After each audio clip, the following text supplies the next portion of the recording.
తడి పొడి ఎలా చేద్దామో చూద్దాము. నేను ఒక పావు కేజీ కాకరకాయలు అయితే తీసుకున్నానండి. తీసుకుని వాటిపైన పొట్టు తీసి రౌండ్గా చక్రాల్లా కోసి లైట్గా తడారే వరకు ఎండలో పెట్టుకున్నాను. ఈలోపు దానికి కావాల్సినవి ప్రిపేర్ చేసుకుందాం.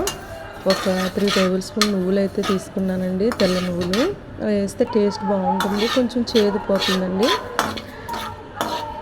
అవి కొంచెం కడాయిలో నూనె లేకుండా దోరగా వేయించుకోవాలండి. మరీ ఎక్కువ కాదు తక్కువ కాదు, లైట్గా నూనె లేకుండానే వేయించుకోవాలండి. కొంచెం దోరగా వేయించుకుని చూడండి, ఆ కలర్ వచ్చే వరకు, బ్రౌన్ కలర్ వచ్చే వరకు వేయించుకోవాలండి. వేయించుకుని పక్కన పెట్టుకోండి. దాంతోపాటు కొంచెం ఒక స్పూను మినపప్పు, శనగపప్పు కూడా తీసుకోవాలండి. అవి కూడా తీసుకుని అవి కూడా ఆయిల్ లేకుండానే దోరగా అవి కూడా బ్రౌన్ కలర్ వచ్చే వరకు వేయించుకొని తీసి పక్కన పెట్టుకోండి. అవి చల్లారిన తర్వాత మిక్సీ వేసుకుందామండి.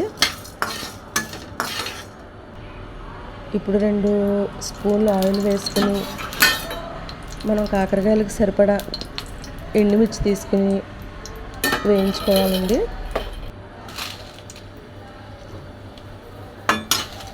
నేనైతే కొలతగా ఏం వేయలేదండి. కాకరకాయలకి ఎన్ని ఎండుమిర్చి పడతాయో అన్నీ వేసాను. అందులో కొంచెం జీలకర్ర వేసి వేయించుకుంటే బాగుంటుంది. నేను మర్చిపోయాను. కొంచెం జీలకర్ర వేసి వేయించుకోండి మీరు, బాగుంటుంది. అవి కొంచెం దోరగా వేగిన తర్వాత తీసి పక్కన పెట్టుకోండి. ఇప్పుడు తడారిపోయిన కాకరకాయలు తెచ్చుకుని కొంచెం ఎక్కువ ఆయిల్ అండి, ఆయిల్లో వేసి డీప్ ఫ్రై చేసుకోవాలండి. అవి కూడా గోల్డెన్ బ్రౌన్ కలర్ రావాలి. డీప్ ఫ్రై చేసుకుని, అంటే కొంచెం టైం పడుతుందండి. కాకరకాయలు పచ్చిగా ఉంటాయి కదా, కొంచెం టైం పడుతుంది. అందుకే నేను కొంచెం తడారే వరకు ఎండలో పెట్టాను. లేదు అంటే ఇంకా చాలా టైం పడుతుంది అవి డీప్ ఫ్రై అవ్వాలి అంటే. అందుకే తడారే వరకు నేను కొంచెం ఎండలో పెట్టాను. చూడండి, అలా ఆ కలర్ వచ్చి మనం ముక్కలు చేతితో పట్టుకుని విరిస్తే ముక్క విరిగిపోయేలాగా అనమాట అండి. చూడండి, అలా విరిగిపోయేలాగా డీప్ ఫ్రై చేసుకుని అవి కూడా తీసి పక్కన పెట్టుకోవాలి. నేను అన్నీ ఒకేసారి వేయలేదండి, ఇంకా కొంచెం మిగిలితే అవి మళ్ళీ రెండోసారి వేసి మళ్ళీ ఫ్రై చేశాను. ఈరోజు నాకు నైట్ డ్యూటీ అండి, ఇంటి దగ్గర ఉన్నాను. అందుకే పని అంతా అయిపోయిన తర్వాత మొదలు పెట్టుకున్నాను. ఏదో ఒకటండి, ఫస్ట్ కొంచెం వేడివేడి అన్నంలో ఫస్ట్ ముద్ద ఏదైనా పచ్చడి కానీ పొడితో కానీ తింటే బాగుంటుంది కదండి. అందుకని ఏదో ఒక పొడి చేస్తూనే ఉంటాను నేను. కాకరకాయ పొడి కానీ, కరివేపాకు పొడి కానీ, ధనియాల పొడి కానీ. ఈరోజు కాకరకాయ తడి పొడి చేస్తున్నానండి.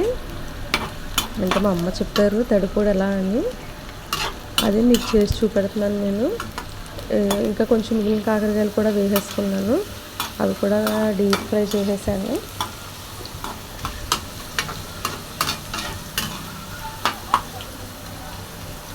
చూడండి, అలా మొత్తం అన్నీ అలా వేగిపోవాలండి. అలా వేగిపోయిన తర్వాత అన్నీ చల్లారిపోయేలాగా పక్కన పెట్టుకున్నాను కాసేపు. మొత్తం పూర్తిగా చల్లారిపోయాయండి.